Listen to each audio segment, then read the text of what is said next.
Welcome to Brother Jenny Christopher's powerful spiritual messages. If you love Jesus Christ and seek to be uplifted and strengthened in your faith, you're in the right place. Prepare your heart for an edifying word. Now, let's listen to Brother Jenny. మనకి ఇవ్వబడిన అంశాన్ని పురస్కరించుకొని విజయవంతమైన క్రైస్తవ జీవితం అనే అంశాన్ని పురస్కరించుకొని నిన్నటి దినాన్న ఉపోద్ఘాతంగా మీకు ఒక మాట జ్ఞాపకం చేశాను. ఈ విజయవంతమైన జీవితానికి 3 మూలమైన విషయాలు ఉన్నాయని జ్ఞాపకం చేశాను. ఒకటి, పాపమును తీసివేసుకొనుట. రెండవది, హృదయ ఛేదన, అంటే హృదయ సున్నతి అనంటే ప్రతిదినం దేవుని యొక్క సన్నిధిలో మనల్ని మనం నలగొట్టుకొని జీవించుట. మూడవదిగా, దేవుని సన్నిధి మనకు తోడుగా ఉండాలని నేను మీకు జ్ఞాపకం చేశాను. అలాగే నిన్న మాట్లాడుతూ నేను మరొక విషయాన్ని మీ ముందుకు తీసుకొచ్చాను. ప్రతి క్రైస్తవునికి 3 శత్రువులు ఉంటారని చెప్పాను. మనం పోరాడవలసిన వ్యక్తులు 3. ఆ 3 శత్రువులు ఎవరు అంటే, మొదటిగా ఎవరని చెప్పాను? శరీరము. వెరీ గుడ్, మీరు బాగా గుర్తుపెట్టుకున్నారు. రెండవ శత్రువు ఎవరు? లోకం. మూడవ శత్రువు ఎవరు? సాతాను. ఈ రోజున ప్రభు యొక్క నడిపింపు ప్రకారము లోకంపై విజయం అనే అంశాన్ని మనం మాట్లాడుకుందాం. Victory over the world. లోకంపై విజయం. మనందరం ఈ లోకంలో ఉంటున్నాం. అయితే మనం ఈ లోక సంబంధులము కాదని దేవునికి తెలుసు, మనకి తెలుసు. కానీ మరి లోకము అనేక రీతిలుగా మనల్ని ఆకట్టుకుంటుంది. లోకానుసారమైన జీవితం, లోక ఆశలు, లోక పద్ధతులు, లోక పాపం, ఇదంతా కూడా మనల్ని ఆవరిస్తోంది. ఈ టైంలో ఒక విశ్వాసిగా లోకం పైన మనం ఎలా విజయాన్ని సాధించాలనేది ఆలోచన చేయాలి. కనుక మొట్టమొదటిగా నేనేం చేస్తానంటే, బైబిల్లో అసలు దేవుడు లోకాన్ని గురించి ఏం రాశాడో 2-3 మాటలు మనం చూద్దాం. బైబిల్లో మొదటి కొరింథీ పత్రిక తీయండి. మొదటి పత్రిక 146 పేజ్ నంబర్. మొదటి పత్రిక 1వ అధ్యాయం 20వ వచనం. ఈ చూడండి, జ్ఞాని ఏమయ్యను, శాస్త్రీయమయ్యను, ఈ లోకపు తర్కవాది ఏమయ్యను, ఈ లోక జ్ఞానమును దేవుడు వెర్రితనముగా చేసి ఉన్నాడు. దేవునికి స్తోత్రం చెప్పండి. హల్లెలూయా. మొట్టమొదటిగా మీరు రాసుకోవాల్సిన, నేను వివరిస్తాను కొద్దిగా ఆగి.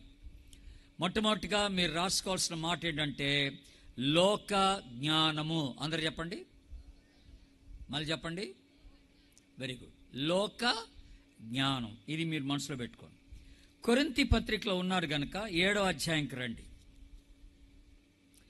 7వ అధ్యాయం 31వ వచనం చదువుతున్నాను, గమనించండి. 31వ వచనం.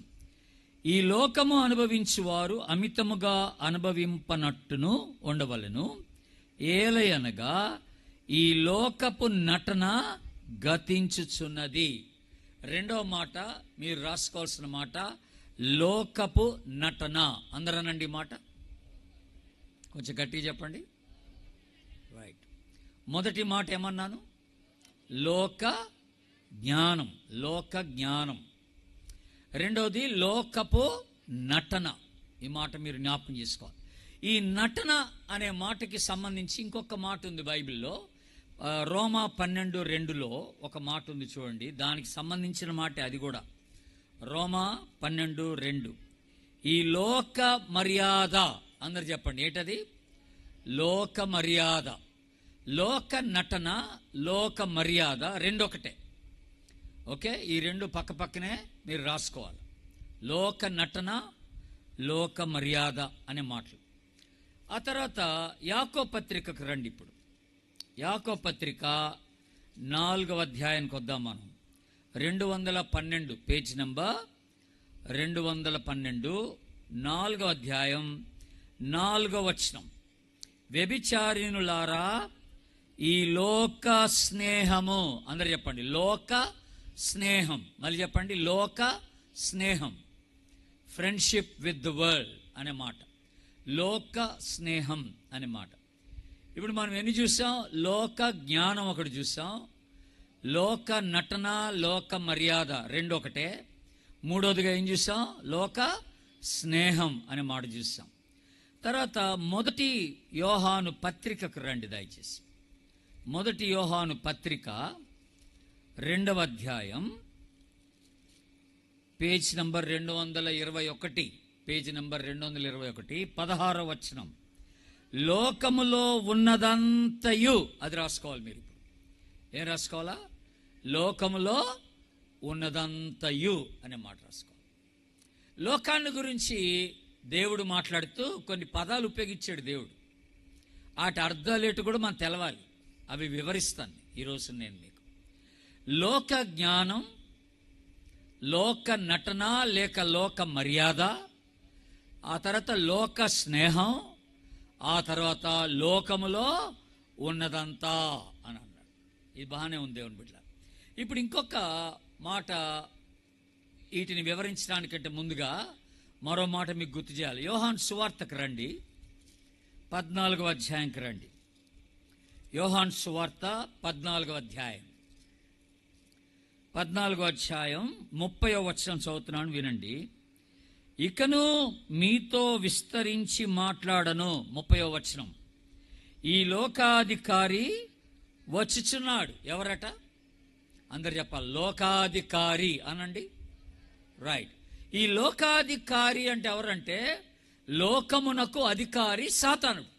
అది గుర్తుపెట్టుకోవాలి. లోకాధికారి ఎవరు అంటే ఇప్పుడు మనం మాట్లాడుకున్న మాటలు ఏదైతే ఉన్నాయో, లోక జ్ఞానం, లోక నటన, లోక మర్యాద, లోక స్నేహం, లోకంలో ఉన్నదంతా, ఇవన్నీ కూడా ఎవరి అధికారం కింద ఉన్నాయంటే సాతాను అధికారం కింద ఉన్నాయన్నమాట. అది గుర్తుపెట్టుకోవాలి. లోకానికి అధికారి ఎవడంటే సాతానుడు అనే మాట దేవుడు చాలా స్పష్టంగా మనకి తెలియజేస్తున్నమాట. ఇప్పుడు ఎఫ్ఎస్సి పత్రికకు రండి, మరొక మాట మీకు అక్కడ గుర్తు చేస్తాను.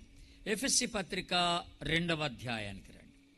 ఎఫ్ఎస్సి పత్రిక 2వ అధ్యాయం 2వ వచనాన్ని నేను చదువుతున్నాను, జాగ్రత్తగా గమనించండి. Page number 173, page number 173. మీరు వాటిని చేయుచు వాయుమండల సంబంధమైన అధిపతిని, ఏమధిపతట? వాయుమండల సంబంధ అధిపతి అని అన్నాడు. సాతానికి ఇవ్వబడిన మరో పేరు ఏంటంటే వాయుమండల సంబంధమైన అధిపతి. ఈ ప్రపంచ ధర్మానికి అధిపతి. ఆ కింద మాట ఉంటుంది మనకి, ఈ ప్రపంచ ధర్మానికి అధిపతి అనే మాట మనం జ్ఞాపకం చేసుకుంటాం.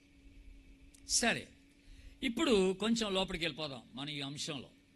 మొట్టమొదటిగా మనం చూసిన మాట ఏంటంటే లోక జ్ఞానం. అందరనండి, ఏంటది? లోక జ్ఞానం అంటే లోకస్తులందరికీ ఒక జ్ఞానం ఉంటుందట దేవుని బిడ్డలారా. లోకస్తులందరూ ఒక తెలివి తేటలు కలిగి ఉంటారట. ఈ లోకస్తులు కలిగిన తెలివితేటలు వాళ్ళని ఎక్కడికి నడిపిస్తున్నాయి అని అంటే, ఇప్పుడు మళ్ళీ 1 కొరింథీకి రండి, ఒక మాట చూపిస్తాను మీకు అక్కడ. కొరింథీయులకు రాసిన 1 పత్రిక 1వ అధ్యాయం, మళ్ళీ 146వ పేజ్ నెంబర్కి రండి. అక్కడ మీకు ఒక మాట చూపిస్తున్నాను. 21వ వచనం. దేవుని జ్ఞానానుసారముగా లోకము తన జ్ఞానము చేత ఏం చేశారట?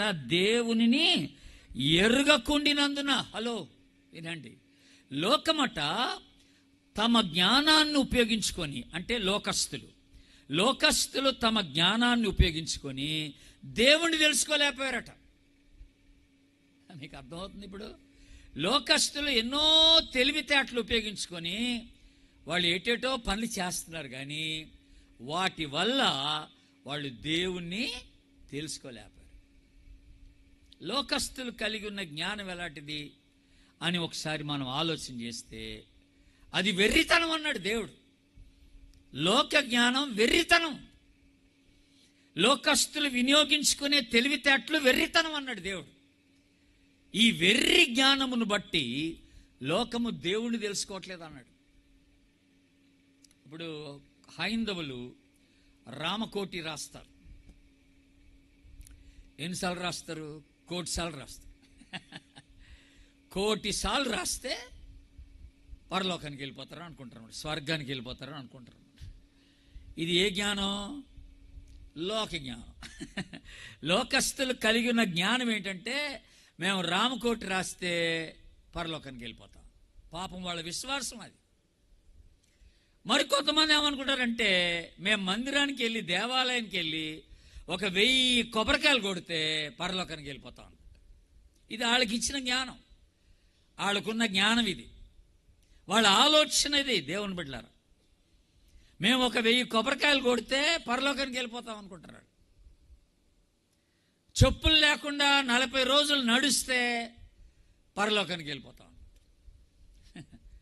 ఓ 40 రోజులు చల్లనీళ్లతో స్నానం చేస్తే పరలోకానికి వెళ్ళిపోతాం. పరలోకానికి వెళ్ళిపోతాం. కొంతమంది ఏంటంటే దేవుని బిడ్డలరా, దాదాపుగా 1,200 కిలోమీటర్లు నడుస్తారు ఒక ఊరు నుండి ఒక ఊరికి. ఆ నడక, నేను ఈ మధ్యలోనే ఒక వ్యక్తిని విజయవాడలో కలుసుకున్నాను. నడుస్తున్నాడు, ఆయన పక్కన నేను నడుస్తున్నా. ఎక్కడి నుంచి వస్తున్నావంటే ఎక్కడో రాజమండ్రి రావుతల నుండి వస్తున్నాడట. నా పక్కన నడుస్తున్నాడు. ఎక్కడికన్నాను? ఇక్కడికే వచ్చాను, విజయవాడ మందిరం దేవాలయానికి వచ్చాను. ఏటిలాగా ఎక్కడ ఎందుకు ఇలా నడవడం అంటే మరి మోక్షం ఉండాలి కదండి అని అన్నాడు. మోక్షం రావాలి కదండి అన్నాడు. అసలు ఎంత ప్రయాసం, ఎన్ని కిలోమీటర్లు నడక అంటే. లోకస్తులకి దేవుడిచ్చిన జ్ఞానం ఎలాంటిదంటే ఇంత ప్రయాసపడుతున్నా వాళ్ళకి మోక్షం దొరకట్లే, నెమ్మది దొరకట్లే. వాళ్ళు అనుకున్నది సాధించలేకపోతున్నారు. వాళ్ళ పాపానికి ప్రాయశ్చిత్తం దొరకట్లే. 40 రోజులు కొంతమంది మాల వేసుకుంటారు. వాళ్ళ దృష్టిలో అది మంచిదే, మనం కాదంటలేదు. మరి దాని ద్వారా వచ్చేటువంటి మేలేమని ఉందా? నీకేమైనా నెమ్మది ఉందా? నీ పాప జీవితం ఏమైనా మారుతుందా? కొన్ని దినాల వరకు మేము చాప మీద పడుకుంటాం, మేము భార్యను గలము. అలాగ నిష్టగా, దీక్షగా కొన్ని పనులు చేసేటువంటి వాళ్ళు ఉన్నారు లోకంలో. ఇది లోక జ్ఞానం అంటున్నాం మనం. ఇది లోక జ్ఞానం. ఈ జ్ఞానం చేత పరలోకానికి వెళ్ళిపోతామని అనుకుంటున్నారు కానండి, వాళ్ళు దేవుణ్ణే తెలుసుకోవట్లేదట. అసలు దేవుడు దొరకట్లేదు ఇక్కడ ఈ వీటిలో ఎక్కడా. కొన్ని వేల సంవత్సరాల క్రితమే దేవుడు బైబిల్లో రాసి పెట్టాడు. దేవుని స్తోత్రం చెప్పడు, హల్లెలూయా. లోకస్తుల యొక్క జ్ఞానం ఎలాగుంటుంది అన్నాడు, లోకస్తుల యొక్క తెలివితేటలు ఎలాగుంటాయి అన్నాడు. ఈ తెలివితేటలు ఉపయోగిస్తారు కానీ ఇంత త్యాగాలు, దీక్షలు చేస్తారు. కొంతమంది అయితే సోమవారం ఒక దేవుడు, మంగళవారం ఒక దేవుడు, బుధవారం ఒక దేవుడు, గురువారం ఒక దేవుడు, శుక్రవారం, శని, ఆదివారం రోజుకొక దేవుడిని పూజ చేస్తారు. ఒకే దేవుణ్ణి రోజు చేయరు. రోజుకొక దేవుణ్ణి పూజించినా నీ పరలోక రాజ్యం దక్కట్లేదు కదా, నీ పాపాలు క్షమించబట్టలేదు కదా. ఎలాగండి మరి? విచారకరం ఏంటంటే ఇది లోక జ్ఞానం అనుకుంటున్నాం చూసారా, ఇది విచారకరంగా చాలామంది క్రైస్తవులు పాటిస్తున్నారు ఇది ఈ జ్ఞానాన్ని. ఒకటి ఈ మధ్య ఇంటి ముందు గుమ్మడికాయ కట్టాడు, క్రైస్తవుడే. ఇంటి ముందు గుమ్మడికాయ కట్టి దాని మీద ఎర్ర ఇంకుతో శిలువ గురి తీశాడు. ఏసి మళ్ళీ దాని మీద ఏం రాశాడు? యేసు రక్తమే జయమని రాశాడు. ఆడి బుర్ర, ఆడి తెలివితేటలు అలాగున్నాయి. అసలు గుమ్మడికాయ కట్టమే తప్పురా అంటే మళ్ళీ దాని మీద శిలువ గుర్తొకటి, మళ్ళీ యేసు రక్తమే జయమని రాస్తే ఆశీర్వాదం నీ ఇంటికి వచ్చేస్తుందేటి? గుమ్మడికాయ కడితే దాని మీద ఎర్ర ఇంకుతో యేసు రక్తం అని రాస్తే దేవుని ఆశీర్వాదం నీ ఇంట్లో ఉంటుందేటి? దేవుని సన్నిధి నీ ఇంట్లో ఉంటే అది నీకు ఆశీర్వాదం. ఆమె నన్ను అంతేగాని గుమ్మడికాయ కొట్టడం వల్ల నీకు ఆశీర్వాదం కాదబ్బాయి. మనం చేస్తున్నాం ఇట్లాంటి పనులన్నీ. మనము కొబ్బరికాయలు కడుతున్నాం, కొట్టేస్తున్నాం. ఒక అయ్యగారు నన్ను ఒక ఇంటికి రమ్మన్నాడు ఆరాధన అయిపోగానే. ఒక ఊరికి వెళ్తే ఆరాధన అయిపోగానే ఆ ఇంటికి వెళ్ళి మనం ప్రార్థన చేసి రిబ్బన్ కటింగ్ చేయాలి. అయ్యగారు కొత్త ఇల్లు కట్టుకున్నాడు, మా విశ్వాసం అన్నాడు. అంటే మంచిది, వెళ్దాం పదండి అన్నాను. అంటే అప్పుడు ఆ ఇంటి దగ్గరికి వెళ్ళిన తర్వాత అక్కడ గుమ్మం దగ్గర రిబ్బన్ కట్టారు, నా చేతికి కత్తిరించారు. అయ్యా మీరు రిబ్బన్ కట్ చేసి ప్రార్థన చేయండి అన్నాడు. మంచిదే గారు అన్నాను. అని నేను ఏం చేశానంటే రిబ్బన్ కట్ చేసి ప్రార్థన చేశాను. ప్రార్థన చేసి ఆమెన్ అనగానే నా పక్కన నాయ్ గారు టాప్ మన కొబ్బరికాయ కొట్టాడు. అక్కడే కొట్టాడు, గుమ్మం మీదనే. ఆ ఇంటి గుమ్మం మీద కొబ్బరికాయ కొట్టాడు. ఏటయ్య గారు మీరేంటి కొబ్బరికాయ కొట్టారు ఏట అన్నాడు. ఆహా ఇది ఇంతేలేడు అన్నాడు. ఏటంతే, ప్రార్థన ఎందుకో కొబ్బరికాయ ఎందుకో? మీరు కొబ్బరికాయ కొట్టేటట్టయితే నన్ను ఎందుకు పిలిచారు ప్రార్థన కన్నా? ఆహా ఏం పర్లేదులేండి, రెండు ఉంటే తొందర లేదులేండి అంటున్నాడు. తొందర లేదేంటి? ఈ లోక జ్ఞానం ఇదే. ఇది వెర్రితనముగా దేవుడు ఎంచుతున్నాడు ఈ లోక జ్ఞానాన్ని. మనుషుల్లో ఇలాంటి వెర్రి జ్ఞానాన్ని సాతానుడు పెట్టి మనుషుల్ని పెడద్రోవని పట్టేస్తున్నాడు. క్రైస్తవులే పెళ్లి చేసుకునేటప్పుడు పెళ్లి కార్డులు ముద్రిస్తే ఆ 4 మూలల పసుపు రాస్తున్నారు కార్డులకి. క్రైస్తవులే రాస్తున్నారు పసుపు. ఏటి ఆ పసుపు రాస్తే ఆశీర్వాదం వచ్చేస్తుందేంటి భార్య భర్తలకి ఇద్దరికి? చేసుకోబోయే వాళ్ళు ఇద్దరికి దేవుని ఉంటుందేంటి? అదేముండదు.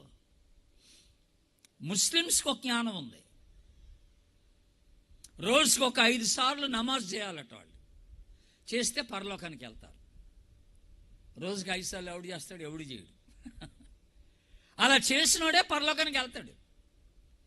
జీవితకాలంలో ఒక్కసారి మక్కాకు పోవాలి వాళ్ళు. ఆ దేశం మక్కాకి వెళ్ళి అక్కడ ఉన్నటువంటి మసీద్ దగ్గర ప్రార్థన చేయాలి. చేస్తే పరలోకాన్ని స్వతంత్రించుకుంటారు వాళ్ళు. పేదలకి సహాయపడాలి, తల్లిదండ్రులను చూసుకోవాలి. కొన్ని నియమాలు ఉన్నాయి, లోక సంబంధమైన ఆ జ్ఞానం అన్నమాట ఇది. బౌద్ధ మతస్థులకు ఒకటి, జైన మతస్థులకు కొన్ని ఉన్నాయి నియమాలు. ఇలాగా ఒక్కొక్క మతానికి ఒక్కొక్క విశ్వాసానికి కొన్ని పద్ధతులు ఏర్పాటు చేసి పెట్టుకున్నారు. రోమిలకు రాసిన పత్రిక 1వ అధ్యాయం చూడండి, ఒక మాట చూపిస్తాను. రోమిలకు రాసిన పత్రిక 1వ అధ్యాయం, పేజ్ నెంబర్ 133, 1వ అధ్యాయం 22వ వచనం. వారి అవివేక హృదయము అంధకారమాయను, తాము జ్ఞానులమని చెప్పుకొనుచు ఏమయ్యిరి? బుద్ధిహీనులైరి.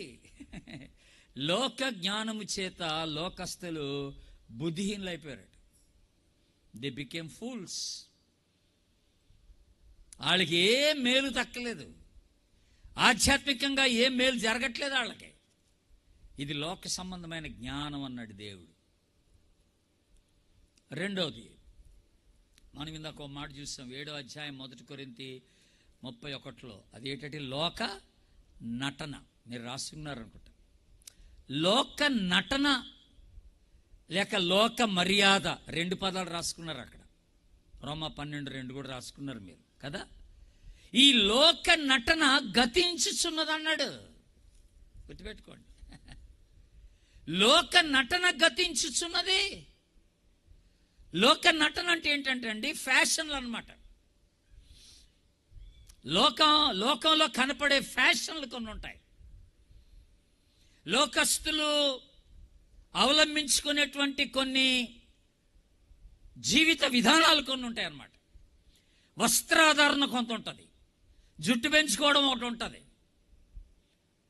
ఒకప్పుడు చాలా సంవత్సరాల క్రితం మా మొగోళ్ళకి ప్యాంట్లు బెల్ బాటమ్ ప్యాంట్లను వచ్చాయి. ఒకప్పుడు నేను ప్రభుని ఎరగినప్పుడు నేను కూడా అలాంటి ప్యాంట్లు వేసుకున్నాను. యేసు ప్రభుని తెలుసుకోకముందు ఇంత పెద్ద 40 ఇంచులు కింద ఓ లంగాలాగా ఉండేది అనమాట. బెల్ బాటమ్ ప్యాంట్లు అనమాట. ఆ తర్వాత బ్యాగీ ప్యాంట్లు అన్నారు. అంటే కింద ఎడల్పు కాదు కానీ ఇక్కడ ఎడల్పు వచ్చినాయి, కింద సన్నగా వచ్చేసి. ఇవన్నీ ఏంటంటే ఇప్పుడేమొచ్చిందంటే ఇక చినిగిపోయిన జీన్స్ ప్యాంట్లు వేస్తున్నారు యవనస్తులంతా. చినిగిపోయిన జీన్ ప్యాంట్లు వేస్తున్నారు. ఇదొక స్టైల్. ఇది ఏమంటారంటే ఫ్యాషన్, నటన, లోక నటన. ఈ నటన అనుసరించి నడవద్దన్నాడు. మీరు ఈ లోక మర్యాదను అనుసరింపక, అందరు ఈ మాట అనండి, మీరు ఈ లోక మర్యాదను అనుసరింపక ఉత్తమమును అనుకూలమును సంపూర్ణమునై ఉన్న దేవుని చిత్తమేదో తెలుసుకొనుడి. దేవుని స్తోత్రం చెప్పండి. హల్లెలూయా. దేవుని చిత్తమేదో. మీరు దేవుని బిడ్డలు కనుక దేవుని చిత్తము నేను ఎలాగ జీవించాలని ఉన్నదో అలాగ నేను జీవించడం నేర్చుకోవాలి. లోకంలో లోక నటన అనేది ఒకటి ఉంది. జాగ్రత్తగా ఉండాలి. ఈ నటన విషయంలో జాగ్రత్తగా ఉండాలి. ఇంకొకటి, మూడో విషయం ఒకటి చెప్పాను నేను. ఏమన్నాను? లోక స్నేహం. యాకోబు పత్రిక 4:4. ఎవడైతే లోకంతో స్నేహం చేస్తాడో ఆడు దేవునికి విరోధి అట, దేవునికి శత్రువు అయిపోతాడట. లోక స్నేహం అన్నాడు. ఇప్పుడు చాలామంది ఎక్కువ సమయం దేంతో గడుపుతున్నారంటే మొబైలే, టీవీలే. ఎక్కువ సమయం దాంట్లోనే ఉంది నువ్వు స్నేహం చేసేది. మొబైల్తోనే స్నేహం చేస్తున్నావు. ఇప్పుడు చాలా టెక్నాలజీ అడ్వాన్స్ అయిపోతుంది, లోకం అడ్వాన్స్ అయిపోతుందట, టెక్నాలజీ వచ్చేసిందట. ఇవన్నీ కూడా ఇప్పుడు ఆర్టిఫిషియల్ ఇంటెలిజెన్స్ అంటున్నారు, టెక్నాలజీ అంటున్నారు, డిజిటల్ టెక్నాలజీ అంటున్నారు, ఏటేటో మాట్లాడేసుకుంటున్నాం. ఇవన్నీ కూడా అండి మనుషుని ఏం చేస్తున్నాయంటే దేవుని నుండి దూరం చేసి పడేస్తున్నాయి. దేవుని నుండి దూరం చేసి పడేస్తున్నాయి. లోకంతో స్నేహం, దేవునికి దూరం అయిపోతున్నాం. ఇంకో విషయం చెప్పనా? ఇవన్నీ దేవునికి దూరం చేయడమే కాదు, నీ సొంత కుటుంబ సభ్యులకి నువ్వు దూరం అయిపోతున్నావు. నువ్వు ఎవరితో మాట్లాడలే, ఎవరితో కూర్చోట్లే, నువ్వు ఇంట్లో ఉన్నా ఒకరినొకరు పలకరించుకోవడం లేదు, మొబైల్లోనే చూసుకుంటున్నాం, మొబైల్తోనే సమయం గడిపేస్తున్నాం, ప్రార్థన మానేసాం, వాక్యం చేయడం మానేసాం, మందిరానికి అంత పట్టించుకోవట్లే, ఇంట్లో ఉండి చూస్తున్నాంలే అంటున్నారు. అందుకనే కొన్ని పాస్టర్లు ఏం చేస్తున్నారంటే మనకు అనుకూలంగా వాళ్ళు రారట, స్క్రీన్లో కనపడతారట, స్క్రీన్లో కనపడతారట. మీరంతా ఒక దగ్గర కూర్చోండి, నేను స్క్రీన్లో కనపడతాను, మీరు అక్కడికి వచ్చి ఆరాధన చేసుకోండి అంటున్నారు. అదంతా ఆరాధన కాదు, అసలు అది నిజమైన ఆరాధన కాదు. లోక సంబంధం, లోకాన్ని స్నేహం చేసేవాడు అలాగే ఉంటాడు. జాగ్రత్తగా ఉండాలి. లోక స్నేహం మంచిది కాదు, దేవునికి శత్రువు అది, దేవుని నుండి దూరం చేసేది అదే, నీ ఆధ్యాత్మిక జీవితాన్ని బలహీనపరిచేది లోక స్నేహం. గుర్తుపెట్టుకో. ప్రార్థన జీవితం బలహీనమైపోద్ది. అందుకే నువ్వు విశ్వాస జీవితంలో ఓడిపోతావు, గెలవలేవు. నాలుగోది ఏం చూసాం? లోకంలో ఉన్నదంతా అన్నాడు అని యోహాన్ పత్రికలో లోకములో ఉన్నదంతా ఏంటో చెప్పాడు. ఏంటి చెప్పాడు? అది శరీరాశ, నేత్రాశ, జీవడమ్మం అన్నాడు. ఇవన్నీ తండ్రి వలన పుట్టినవి కావన్నాడు. ఈ లోకంలో నీకు కనపడేదానల్లా నువ్వు ఆశించి నాకు కావాలనుకుంటే అదేంటంటే అత్యాశ. అత్యాశపరుడు అయిపోతున్నావు అన్నమాట. నేత్రాశ అన్నాడు దాన్ని. లోకస్తులు అలాగా నేత్రాశ కలిగి ఉంటున్నారంట దేవుని బిడ్డలారు. క్రైస్తవులు, విశ్వాసులు కూడా అలాగే ఉంటున్నారు. అందుకనే మత్తయి సువార్త 16వ అధ్యాయం 26వ వచనంలో ఒక మాట రాయబడింది. ఒకడు లోకమునంతా సంపాదించుకొని తన ప్రాణమును పోగొట్టుకుంటే వాడికి ఏం ప్రయోజనం అన్నాడు. లోకంలో కనపడిందల్లా కొనుక్కుంటున్నాను. అందుకని ఇప్పుడు ఎక్కువగా షాపింగ్ ఎక్కడ జరుగుతుందండి? కోట్లో జరగట్లేదు, ఆన్లైనే. షాపింగ్ అంతా ఆన్లైన్ అయిపోతుంది. నువ్వు ఆన్లైన్లో ఏది కనపడితే అది వెంటనే ఆర్డర్ చేసుకుంటున్నావు, అక్కడికక్కడే డబ్బులు కట్టేస్తున్నావు, ఆన్లైన్లోనే ఆడి ఇంటికి తీసుకొచ్చి ప్యాకెట్ ఇచ్చేస్తున్నాడు. నాకు ఇది నచ్చలేదంటే మళ్ళీ వాడు తీసుకెళ్ళిపోతున్నాడు, మళ్ళీ ఇంకోటి తీసుకొచ్చి ఇస్తున్నాడు. ఆన్లైన్లోనే షాపింగ్ అయిపోతుంది ఇకంతా. దేవుని బిడ్డలారా, మన మానవుడు లోకంలో ఉన్నదంతా సంపాదించుకోవడానికి ట్రై చేస్తున్నాడు, ఏదంటే అది. కానీ ఏం లాభం? తన ప్రాణాన్ని పోగొట్టుకుంటే ఆడికి ప్రయోజనం ఏంటన్నాడు. చూసిందల్లా కావాలనుకోవడం, అత్యాశపరుడు, మ్యాన్ ఈజ్ గ్రీడీ. స్వార్థపరుడు అయిపోయాడు మానవుడు. పాపంతో నిండున్నాడు మానవుడు. ఈ లోకము దేని చేత నింపబడి ఉన్నదంటే ఆస్తి చేత నింపబడి ఉన్నది, ఐశ్వర్యము చేత నింపబడి ఉన్నది, పేరు ప్రతిష్ఠ చేత నింపబడి ఉన్నది, అధికారము చేత నింపబడి ఉన్నది. ఆ ఉన్నతమైన స్థానాన్ని కోరుకునే వాళ్ళు ఉన్నారండి. వాళ్ళకే లోకం వాళ్ళనే కనపరుస్తుంది బాగా. అందుకని సినిమా యాక్టర్లు చూడండి, ఆ గొప్ప గొప్ప కోటీశ్వరులను చూడండి, రాజకీయ నాయకులు, వాళ్ళ గురించి మాట్లాడుకుంటారు లోకం. కానీ మీరు ఎప్పుడన్నా ఆలోచిస్తారా, సినిమా యాక్టర్లు అందరూ పరలోకానికి వెళ్ళిపోతారేంటి? ఎవడాడో కోట్లు సంపాదిస్తున్నారు, కానీ వాళ్ళు పరలోకంగా వెళ్ళరు. కోట్లు కొలది ఖర్చయ్యే ఇళ్లలో ఉన్నారు, కోట్లు ఖరీదయ్యే కారు కొనుక్కున్నారు. ఒక్కొక్క కారు 10 కోట్లు 50 కోట్లు ఖరీదు చేసి కొనుక్కుంటున్నారు. అసలు అవి మనం ఎప్పుడు చూడలేదు వాళ్ళ డబ్బులు. జీవితకాలం అంతా ప్రయాసపడ్డా మనకు ఆ డబ్బులు రావు. ఆ కారులో తిరిగినోడు పరలోకానికి వెళ్ళిపోతాడేటి? లోకాశలు ఎక్కువైపోతున్నాయి. లోకమునంతా ఒకడు సంపాదించుకొని తన ప్రాణం పోగొట్టుకుంటే ఆడికి ఏం లాభం అన్నాడు దేవుడు. లోకమంతా సంపాదించుకొని ప్రాణం పోగొట్టుకుంటే ఆడికి ఏం లాభం? మనం ఈ లోకం పైన విజయాన్ని ఎలా సాధించగలం అనేది చూస్తున్నాం. యోహాను సువార్త తీయండి, మొట్టమొదటిగా ఒక మాట గుర్తు చేస్తాను. యోహాను సువార్త 15వ అధ్యాయంకి రండి. మనం మొట్టమొదటిగా ఒక విషయాన్ని గుర్తుపెట్టుకోవాలి. యోహాను సువార్త 15వ అధ్యాయం 19వ వచనం చదువుతున్నాను, గమనించండి. 19వ వచనం చదువుతున్నాను. మీరు లోక సంబంధులైన ఎడల లోకము తన వారిని స్నేహించును, అయితే మీరు లోక సంబంధులు కారు, నేను మిమ్మును లోకములో నుండి ఏర్పరచుకొంటిని, అందుచేత లోకం ఏం చేస్తుంది? మిమ్మల్ని ద్వేషిస్తున్నది. అందరూ ఒకసారి దేవుని స్తోత్రం చెప్పండి, హల్లెలూయా. దేవుడు ఎంత మంచి మాట అన్నాడండి. మీరు లోక సంబంధులు గారు, నేను కూడా లోక సంబంధుని గాను అన్నాడు యేసుప్రభు. నేను కూడా లోక సంబంధిని గాను, నేను మిమ్మల్ని లోకములో నుండి ఏర్పరచుకున్నాను. అంటే దాని అర్థం ఏంటండి?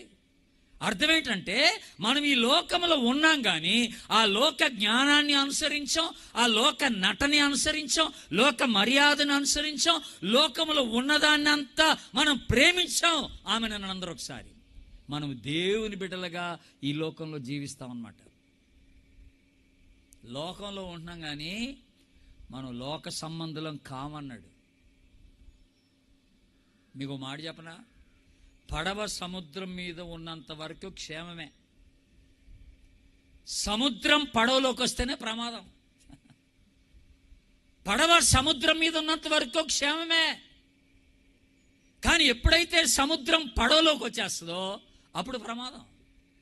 మనం లోకంలో ఉన్నంత వరకు బాగానే ఉంటాం, కానీ ఎప్పుడైతే లోకం మనలోకి వచ్చేస్తుందో అది ప్రమాదం. పడిపోతాం, నాశనం అయిపోతాం, దేవునికి దూరం అయిపోతామని దేవుడు జ్ఞాపకం చేస్తున్నాడు. జాగ్రత్తగా వినాలి మనం. ఇంకొక చక్కని మాట యోహాను సువార్తలో ఉన్నారు కనుక 14వ అధ్యాయం చూడండి ఒకసారి. వెనక దాని పక్కనే ఉంటుంది. 14వ అధ్యాయం 30వ వచనం. 30వ వచనంలో మాట చూపిస్తాను మీకు. 30వ వచనం. ఇకను మీతో విస్తరించి మాట్లాడను, ఈ లోకాధికారి ఇందాక మాట అన్నాను. లోకాధికారి అంటే ఎవడన్నాను? సాతాను. ఈ లోకాధికారి వచ్చుచున్నాడు, నాతో వానికి సంబంధం ఏమీయో లేదు. దేవుని స్తోత్రం చెప్పండి, హల్లెలూయా. యేసు ప్రభుకి సాతానికి సంబంధం ఏమీయో లేదు. అలాగే దేవుని బిడ్డలకును సాతానికి ఈ లోకానికి సంబంధం ఏమీ ఉండటానికి వీలు లేదు. అందరూ ఆమేనండి. అంతే. నువ్వు లోకంలో ఉంటున్నావు, బాగానే ఉంది. నువ్వు లోకస్తులు వలె ఉంటున్నావా, దేవుని బిడ్డలాగా ఉంటున్నావా అనేది ప్రశ్న. లోకస్తులు అనుసరించిన పద్ధతులు అనుసరిస్తున్నావా, లేకపోతే బైబిల్ పద్ధతిని అనుసరించి నడుచుకుంటున్నావా అన్నది ప్రశ్న. దేవుడు చెప్పినట్టుగా చేస్తున్నావా, మీ ఇంటి పక్కన వాళ్ళు చెప్పినట్టు చేస్తున్నావా? బైబిల్ చెప్పినట్టు చేస్తున్నావా, లేకపోతే నీతో పనిచేసి నీ ఆఫీస్లో పనిచేసే వాళ్ళు ఇచ్చిన ఆలోచన మేరకు నువ్వు ప్రవర్తిస్తున్నావా? ఇది చాలా ప్రాముఖ్యమైనటువంటి మాట. అయితే మనం ఈ లోకంలో ఎలాగుండాలట, ఈ లోకాన్ని జయించేటప్పుడు ఈ లోకంలో మనం ఎలాగుండాలట? ఫిలిప్పీ పత్రిక తీయండి. ఓ చక్కని మాట మీకు గుర్తు చేస్తాను. ఫిలిప్పీ పత్రిక 2వ అధ్యాయానికి వద్దాం. ఫిలిప్పీ పత్రిక 2వ అధ్యాయం, పేజ్ నంబర్ 179, పేజ్ నంబర్ 179, 2వ అధ్యాయం 16వ వచనం. అట్టి జనము మధ్య మీరు ఏం చేయాలట? జీవవాక్యమును చేత పట్టుకొని లోకములో జ్యోతుల వలె కనపడాలా. అందరామేనండి.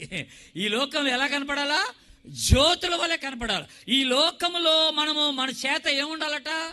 మీరందరూ బైబిల్ చూపించండి నాకు. ఎలాగుండాలట? ఏముండాలట మన చేతిలో? అందరు చెప్పండి, ఏముండాలా? జీవవాక్యం. అందరు చెప్పండి గట్టిగా, జీవవాక్యం. జీవవాక్యం ఎందుకు చేతిలో పెట్టుకోవాలి మనం? విశ్వాసులు, లోకంలో బ్రతికేవాళ్ళు బైబిల్ చేత పట్టుకోమన్నాడు దేవుడు. ఎందుకో తెలుసా అండి? బైబిల్ ఎందుకు పెట్టుకోమంటే మన ప్రమాణం ఇదే. విశ్వాసికి దేవుడు అనుగ్రహించిన స్టాండర్డ్ ఆఫ్ లైఫ్ అంటాం మనం. జీవిత ప్రమాణం ఏంటంటే బైబిలే. మనకి దేవుడిచ్చిన జీవిత విలువలు ఎక్కడున్నాయంటే బైబిల్లో ఉన్నాయి. దేవుడు మనకు అనుగ్రహించిన దేవుని రాజ్య విలువలు ఎక్కడున్నాయంటే బైబిల్లో ఉన్నాయి. అందరూ ఆమేనండి. కనుక జీవవాక్యమును చేతబట్టుకొని ఈ లోకంలో జీవించండి అన్నాడు.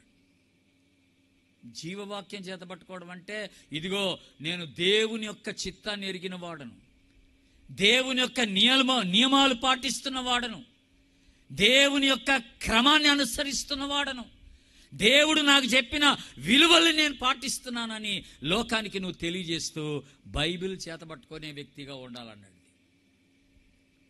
ఆలోచన అవుతుందా? అర్థమవుతుందా?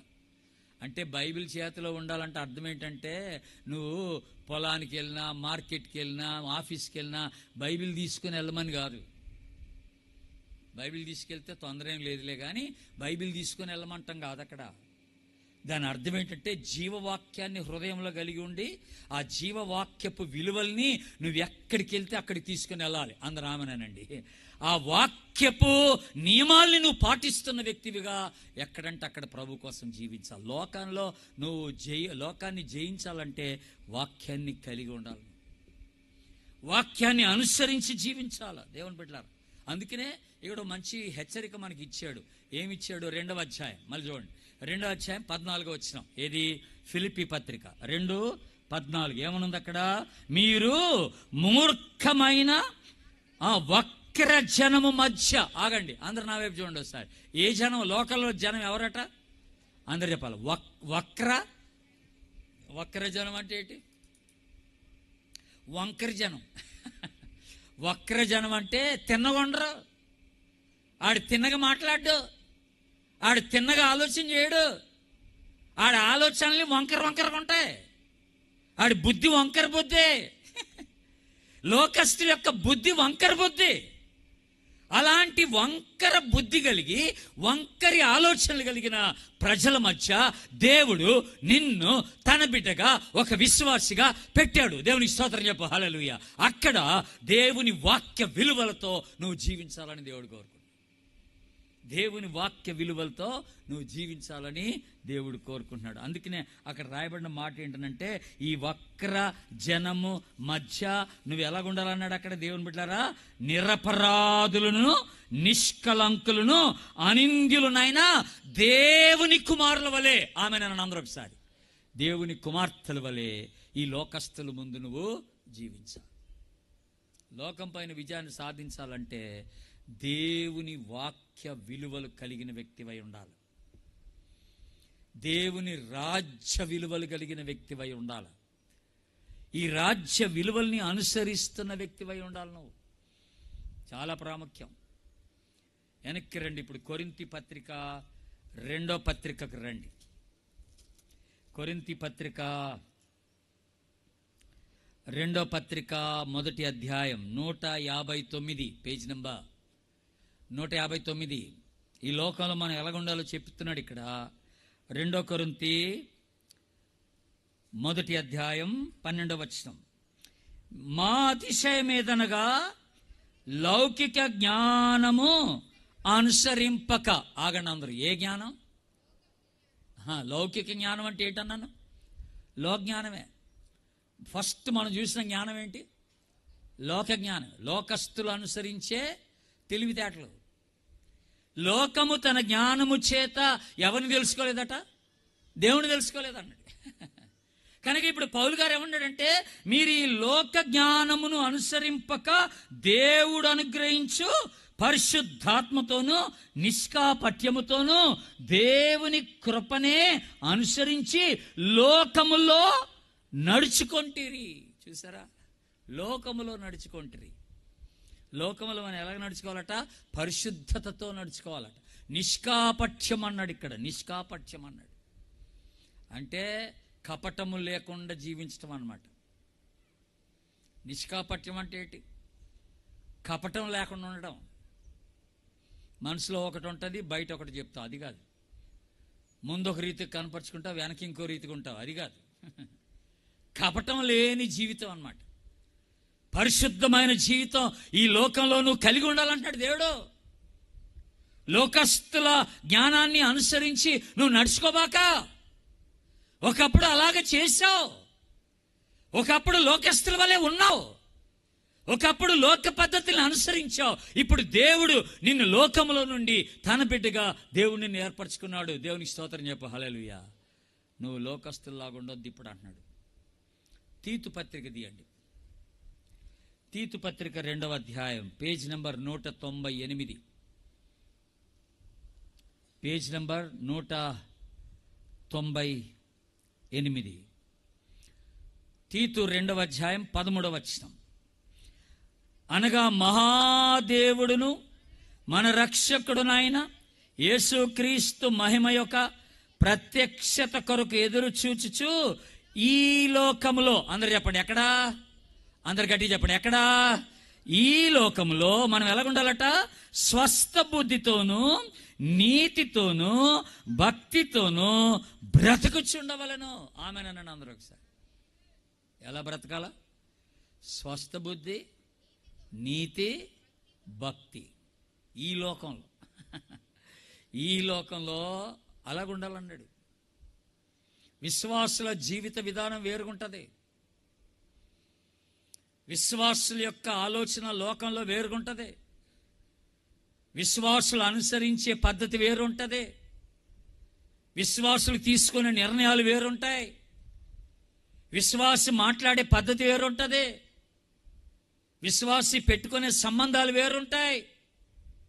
విశ్వాసి పని చేసే విధానం వేరు. అర్థమవుతుంది దేవుని బిడ్డలారా? నువ్వు లోకస్తుల వలె ఉండకూడదు అన్నాడు. నీ జీవితం వేరుగా కనపడాలబ్బా ఈ లోకంలో. నువ్వు ఈ లోక సంబంధుడివి కావు అన్నాడు. ఇందులో ఒక మంచి మాట మనం గుర్తు చేసుకున్నాం. 1 కొరింథీ 7 తీయండి మళ్ళీ ఒకసారి. ఆ మాట గుర్తు చేస్తాను మీకు. 1 కొరింథీ 7. 1 కొరింథీ 7వ అధ్యాయం 150, పేజ్ నంబర్ 31వ వచనం. ఈ లోకము అనుభవించువారు అమితముగా అనుభవింపనట్టు అంటే అర్థం ఏంటండి? అమితముగా అనుభవింపనట్టు అంటే మితముగా అనుభవించమన్నాడు. మితముగా ఉండాలట లోకంలో. అంటే మనము లోకము చేత నింపబడి ఉండకూడదు. లోకాన్ని ఎక్కువగా మనలోకి రానియద్దు. ఈ లోకంలో మితంగా ఉండమన్నాడు. మితంగా ఉండు. ఇష్టం వచ్చినట్టుగా లోకంలో ప్రవర్తించబాక అంటున్నాడు. జాగ్రత్త కలిగి ఉన్నాడు. ఎందుకో తెలుసా అండి? మనందరం ఈ భూమి మీద ఎవరో మీకు తెలుసా? అసలు ఎవరు చెప్తారా? మీ మనసులో ఏదన్నా బుర్ర అట్ట వెలిగిందా? ఈ మనందరం ఈ భూమి మీద ఎవరు? ఎగ్జాక్ట్లీ 1 పేతురు 2వ అధ్యాయం చూడండి సార్. తీయండి, మీకోసమే తీయమంటున్నాను నేను. 1 పేతురు 2వ అధ్యాయం 215, పేజ్ నెంబర్. 1 పేతురు 2వ అధ్యాయం చూడండి, 11వ వచనం. ప్రియులారా, మీరు పరదేశులను యాత్రికులనై ఉన్నారు. హలో, అందరు నా వైపు చూడండి. ఎవరు మనం? ఈ రెండు మాటలు చెప్పండి. ఎవరు మనం? పరదేశంలో యాత్రికులు. మీరు ఎప్పుడైనా యాత్రికులు చూసారా? ఇక్కడ ఎవరు యాత్రికులు రారులే. హైదరాబాద్కి వస్తారు యాత్రికులు. మీరు అప్పుడప్పుడు హైదరాబాద్కి వెళ్తారు యాత్రికుల్లాగా. ఇప్పుడు పెళ్ళి వస్తుందిగా, అందరూ ఆడే ఉంటారేమో వారం 10 రోజులు.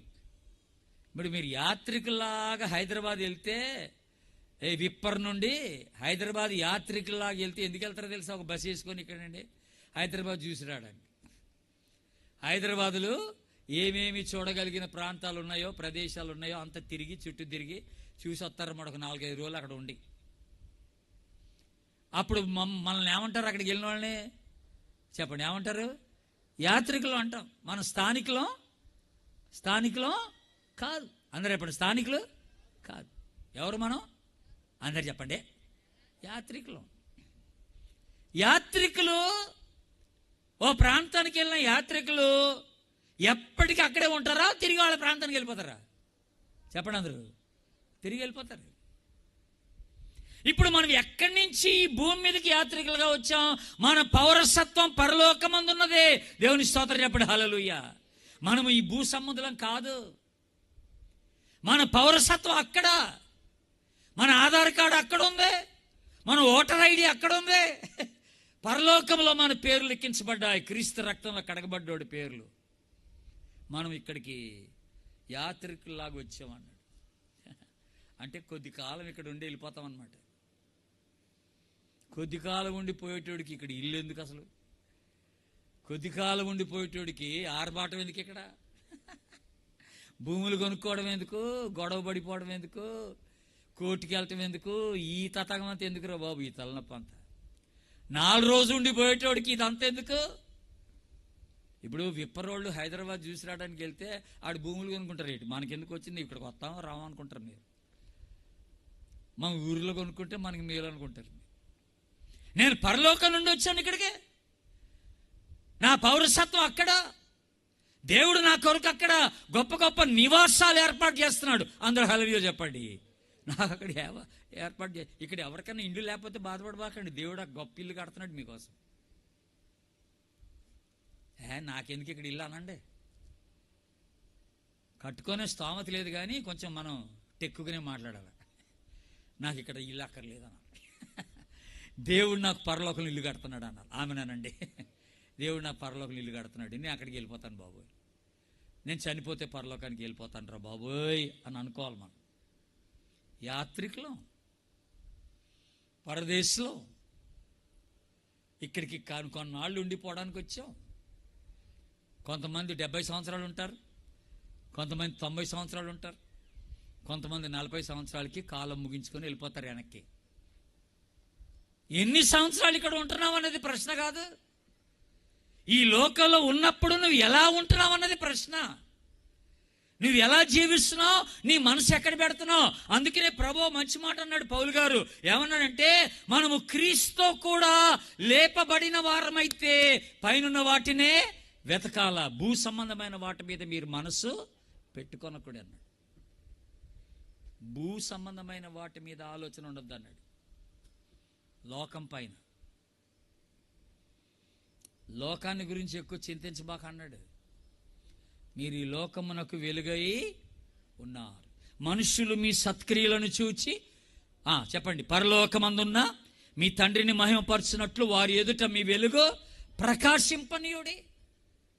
లోకంలో మన ప్రవర్తన అలాగా ఉండాలా. మనం వెలుగు బిడ్డలుగా ఉండాలి. ఈ లోకంలో చీకటిమయం కాదు. నువ్వు దేవుడు నిన్ను ఎక్కడ పెడితే అక్కడ నువ్వు వెలుగు తీసుకురావాలా. ఆమెనండి.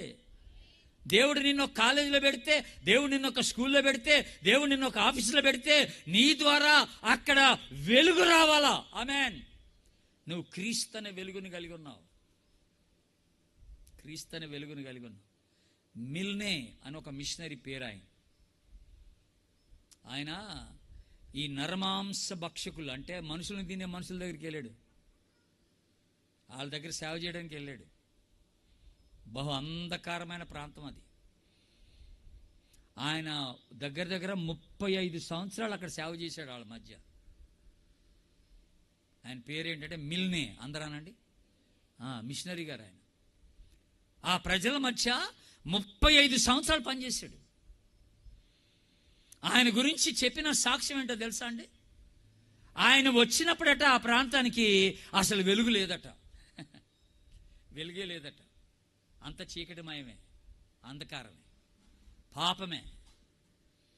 తిరిగి ఆయన 35 సంవత్సరాలు సేవ చేసి ఆయన వెళ్ళిపోయేటప్పుడట అసలు ఆ ప్రాంతంలో చీకటి లేదట. దేవునికి స్తోత్రం చెప్పండి, హల్లెలూయా. చీకటే లేదట. మొత్తం ఆ ప్రాంతం అంతా వెలుగుమయం చేసి పడేశాడు. యేసుక్రీస్తు వెలుగుని ప్రసరించి పడేశాడు. అర్థమవుతుందా దేవుని బిడ్డలారా? అర్థమవుతుందా? విశ్వాసి ఈ లోకంలో విశ్వాసిగానే జీవించాలి. అందరూ రామనండి. లోకమును జయించిన విజయము మన విశ్వాసమే. 1 యోహాను 5:4. లోకమును జయించిన విజయము మన విశ్వాసమే. చాలా జాగ్రత్తగా ఉండాలా. లోక మాలిన్యం అంటకుండా చూసుకోవాలా. లోక పద్ధతులు అనుసరించొద్దు. లోకస్తుల వలె ఆలోచించొద్దు. లోకానికి నీకు సంబంధం లేదు అసలు. దేవుడిని నీ లోకంలో పెట్టింది ఎందుకంటే లోకస్తులకి యేసుప్రభు వెలుగు చూపించమని, నువ్వు ఒక సాక్షిగా ఇక్కడ ఉండాలని, అంతే. కొంతమంది విశ్వాస వీరుల గురించి బైబిల్ రాశారు. ఇప్పుడు యాకోబు పత్రికలో ఉన్నాం కదా, కొంచెం వెనక్కి రండి. 11వ అధ్యాయం హెబ్రీ 11లో ఓ గొప్ప మాట రాశారండి. అక్కడ ఏం మాట రాశారంటే హెబ్రీ 11:38 వచనం చూడండి ఒకసారి. 38 వచనం. అయితే దానికంటే ముందు మీరు ఇంకొక మాట కూడా చదవాలి. 36 నుండి చదువుదాం మనం. నేను 36 నుండి చదువుతున్నాను, గమనించండి. హెబ్రీ 11:36 నుండి. కొందరు తిరస్కారములను, కొరడా దెబ్బలను, మరి బంధకములను, అందరు చదవండి, ఖైదీను అనుభవించిరి. కొందరు రాళ్లతో కొట్టబడి, మరికొందరు రంపములతో కోయబడి, మరికొందరు శోధింపబడి, మరికొందరు ఖడ్గముతో చంపబడి, గొర్రె చర్మములను మేక చర్మములు వేసుకొని దరిద్రులై ఉండి శ్రమపడి హింస పొందుచు ఎక్కడ జీవించారట? అడవుల్లో, కొండల్లో, గుహల్లో, సొరంగాల్లో తిరుగుచు సంచరించిరి. అట్టి వారికి ఈ లోకము యోగ్యమైనది కాదు. దేవుని స్తోత్రం చెప్పండి, హల్లెలూయా. బాబా ఎంత గొప్ప మాట అండి. అట్టి వారికి ఈ లోకం యోగ్యమైనది కాదు. అవసరమైతే ప్రభు కోసం ప్రాణం పెట్టేస్తామండి బాబు, కానీ ఈ లోకంతో చేయగలపం రా బాబా. నాది ఈ లోకంతో మాత్రం చేయగలపం. అవసరమైతే ప్రభు కోసం ప్రాణం పెట్టేస్తాం. ఎందుకు మనం ఈ లోకస్తుల వలె జీవించకూడదో 2 మాటలు చెప్పి ముగిస్తాను. ఎందుకు లోకస్తుల వలె మనం ఉండకూడదు, ఎందుకు లోక పద్ధతిని మనం అనుసరించకూడదు విశ్వాసులుగా అనేది 2 మాటలు మీకు గుర్తు చేస్తాను. కొరింథీయులకు రాసిన మొదటి పత్రిక తీయండి. కొరింథీయులకు రాసిన మొదటి పత్రిక 6వ అధ్యాయం 149 పేజ్ నంబర్ 149, 6వ అధ్యాయం 2-3 వచనాలు చదువుదాం.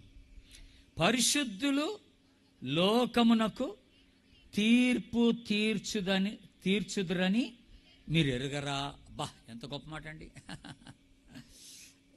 ఎవరట లోకానికి తీర్పు తీర్చేది? పరిశుద్ధులు. అందరూ ఎప్పుడు ఎవరు పరిశుద్ధులు అంటే ఎవరు? హలో, పరిశుద్ధులు అంటే ఎవరండి? హలో, నేనే అనండి, అనగలరా? పరిశుద్ధులంటే క్రీస్తు రక్తంలో కడగబడినోళ్ళు, రక్షింపబడ్డోళ్ళు, విశ్వాసులు. వీళ్ళట ఒక దినాన్న లోకానికి తీర్పు తీరుస్తారట.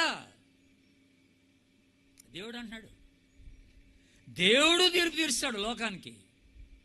మీరు చూడండి ఆ మాట ఒకసారి. ఏంటి కీర్తన చూడండి. కీర్తన 9వ కీర్తన ఓ మాట ఉంది అక్కడ. 9వ కీర్తన 8వ వచనం. 9వ కీర్తన 8వ వచనం చూడండి ఒకసారి. 8వ వచనం ఏమనుందా? యెహోవా నీతిని బట్టి లోకమునకు తీర్పు తీర్చును, యథార్థతను బట్టి ప్రజలకు న్యాయము తీర్చును. దేవుడు లోకానికి తీర్పు తీరుస్తాడంట, పరిశుద్ధులు కూడా లోకానికి తీర్పు తీరుస్తారట. ఇప్పుడు నేను ఎందుకు మనం ఈ లోకానుసారంగా నడవద్దని చెప్పాను అర్థమవుతుందా మీకు? ఒక దినాన లోకస్తులందరికీ మనమే తీర్పు తీర్చాలట. అరే అబ్బాయి, నువ్వు ఇలాగ జీవించావురా అని చెప్పి ఆయన గద్దించాలన్నమాట తీర్పు రోజున. నీ పద్ధతి ఇలాగుందిరా అని ఆయన గద్దించాలట. నువ్వు ఇలాగ వ్యవహరించావురా బాబు అని ఆయన గద్దించాలట లోకస్తుడిని. అందుకని ఇప్పుడు నేను ఎందుకు ఈ మాట అంటున్నానంటే, రేపు మీ ఊర్లో ఉన్న వాళ్ళని, ఆ లోకస్తుల్ని పరలోకంలో నిలబడి అక్కడ దేవుని దగ్గర నిలబడి వాళ్ళను గద్దించాలనుకుంటే, వాళ్ళని తీర్పు తీర్చాలనుకుంటే, ఇక్కడ నువ్వు వాళ్ళలాగా జీవిస్తే నువ్వు తీర్పు తీర్చలేవు. రేపు అక్కడ ఆడేమంటాడంటే, నువ్వు నాలాగే బతికావు కదా అంటాడు. నువ్వు నాలాగే జీవించావు కదా, నువ్వేంటి నాకు చెప్పేస్తున్నావు అంటాడు. నువ్వేంటి నాకు చెప్పేది అంటాడు. కనుక ఈ లోకానికి ఒక దినాన్న మనం తీర్పు తీర్చాలి కనుక ఈ లోకస్తుల వల్లే మనం ఉండకూడదు అసలు. అందరూ ఒకసారి దేవుని స్తోత్రం చెప్పడాలి. ఉండడానికి లేదండి. మన లోకానికి వేరుగుంటేనే రేపు ఒక రోజున లోకాన్ని నిలబెట్టి అడగగలం. ఈ రోజున తప్పు చేసిన వాడిని నువ్వు ఏలెత్తి చూపించలేకపోతానని అర్థం ఏంటంటే నువ్వు తప్పు చేస్తున్నావు అని. అదే తప్పు. తప్పు చేయని వాడే ఏలెత్తి చూపించగలడు. తప్పు చేసేవాడు మరొక తప్పు చేసేవాడిని ఎలాగడుగుతాడు? అడగలేడు దేవుని బిడ్డ. కనుక లోకము పైన విజయం అనేది చాలా ప్రాముఖ్యం. దేవుడు మన లోకంలో ఉంచాడు, కానీ లోకస్తుల వల్లే ఉండకూడదు అన్నాడు. కనుక ఈరోజు మన కంఠవాక్యం ఏంటనంటే రోమా 12:2. అది తెలుసుకోండి. మన కంఠవాక్యం ఏంటనంటే అందరూ తీసి అందరూ చదవాలి ఒకసారి. రోమా 12:2 ఒకసారి చూడండి. రోమా 12:2 ఒకసారి అందరూ కలిసి చదవండి చూద్దాం. మా లోక మర్యాదను అనుసరింపక ఉత్తమమును అనుకూలమును సంపూర్ణమునై ఉన్న దేవుని చిత్తమేదో పరీక్షించి తెలుసుకున్నట్లు మనసు మారి నూతనమవటం వలన రూపాంతరము పొందు. హలో, అందరు చదివారా? ఒకసారి చదివిన వాళ్ళు చేతులు ఎత్తండి. బాగానే చదివారు. మళ్ళీ ఒకసారి చదవండి. మళ్ళీ జాగ్రత్త అందరూ కలిసి చదవండి. వస్తుంది. ఉత్తమమును అనుకూలమును సంపూర్ణమై ఉన్న, వెరీ గుడ్, మనసు మారి నూతనమవటం వలన రూపాంతరము పొందుడి. లోక మర్యాదను అనుసరింపక ఉత్తమమును అనుకూలమును సంపూర్ణమునై ఉన్న దేవుని చిత్తమేదో తెలుసుకోండి అన్నాడు ఈ లోకాలు. ఓకే, మంచిది. ఇది కంటత వాక్యం. ఇది ఎవరు చెప్తారు ఈ వాక్యం? కంటత నువ్వు. ఇంకెవరు చెప్తారు? రమ్మా, రా, నువ్వు కూడా రా. చెప్పినోడికి 100 రూపాయలు కంటత. ముందు మీరు రండి, ఆ తర్వాత నువ్వు కూడా రమ్మా, నువ్వు కూడా రా. చేతులు ఎత్తాగా రా. ఎవరు చెప్తారు కంటత? రండి. ఇంకెవరు చెప్తారు? ఎంతమంది చెప్తే అంతమందికి 100 రూపాయలు. రా, ఇక్కడ చెప్పు.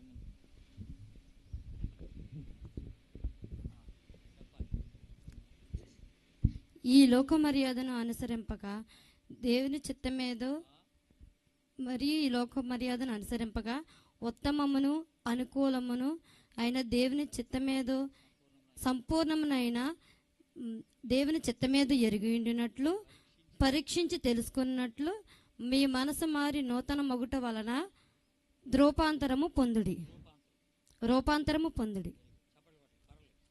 కొంతవరకు బాగానే చెప్పి ఆగండి. మీకు కూడా 100 మీ దగ్గర పెట్టుకొని చెప్తాను. ఇంకా రమ్మా. నా చేతి ఎత్తారా పాపరా? ఎవరు? నువ్వా? ఇద్దరు తల్లి పెట్టి. నువ్వురా, ముందు నువ్వురా. నువ్వే అమ్మా, లేచావు, నువ్వేరా. పాప ఆగు, ఒక నిమిషం ఆగు. అమ్మా నువ్వు కూర్చోపో, నువ్వు కూర్చోపో. నువ్వురా. నాకు పురుషులు కూడా చెప్పాలి, నా పరువు నిలబెట్టాలి. ఏంటి అన్సైడ్కి స్త్రీలు వస్తే కుదరదు. నా పరువు నిలబెట్టండి. మీరు ఈ లోక మర్యాదను అనుసరింపక ఉత్తమమును అనుకూలమును సంపూర్ణమునై ఉన్న దేవుని చిత్తమేదో తెలుసుకున్నట్లు పరీక్షించి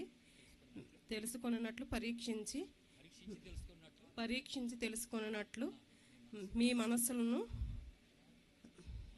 మార్చుకుని మనసు మారి నూతన మగనట్లు రూపాంతరము పొందుడి. ఓకే, మీ 100 రూపాయలు అక్కడ ఉన్నాయి. వద్దంటే కుదరదు, నా పరువు పోద్ది, నేను ఇచ్చిన మాట తప్పుద్ది. అమ్మా 100 రూపాయల తర్వాత ఆరికి ఇచ్చే. ఇంకెవరమ్మా? నువ్వా? రా, నువ్వు కూడా రా, పర్వాలేదు రా. మగవాళ్ళు ఎవరండి? మగవాళ్ళు ఒక 2 రండి, నా దగ్గర ఇంకో 200 నీకు ఎక్స్ట్రా. పెద్దోళ్ళైనా పర్లేదు రండి, మన కంఠద వాక్యం చెప్పుకుందాం ఈరోజు. మళ్ళీ రేపు సాతాను పైన విజయం, సాతాను పైన విజయం రేపు. ఇప్పుడేమో లోకం పైన విజయం. రా, ఏంటి అక్కడ కంట పెడుతున్నావు ఇటు నిలబడి?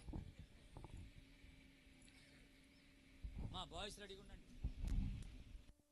మీరు ఈ లోక మర్యాదను అనుసరింపక ఉత్తమమును అనుకూలమును సంపూర్ణమునై ఉన్న దేవుని చిత్తమేదో పరీక్షించి తెలుసుకున్నట్లు మనస్సు మారి నూతన మగుట వలన రూపాంతరం పొందుడి. అస్సలు ఎక్కడ పొరపాటు పొల్లు గిల్లు ఏం మిస్ కాకుండా చెప్పేసి. అమ్మా 100 రూపాయలు దగ్గర పెట్టుకో, నీకు 200 ఇచ్చాను. ఇప్పుడు ఇంకో 100 వస్తారు, రాగు. మా పురుషులను తక్కువ తిన్నారు ఏంటి? రండి బాయ్స్, ఇప్పుడు బాయ్స్కి టైం. ఎవరైనా ఒక్కళ్ళు వచ్చి నా పరువు నిలబెట్టండి బాబు. ఎవరైనా ఒక్కళ్ళు రండి రా బాబు. బాయ్స్ రండి అమ్మా, నానా బాయ్స్ రండి రా, బతిలాడాల్సి వస్తుంది.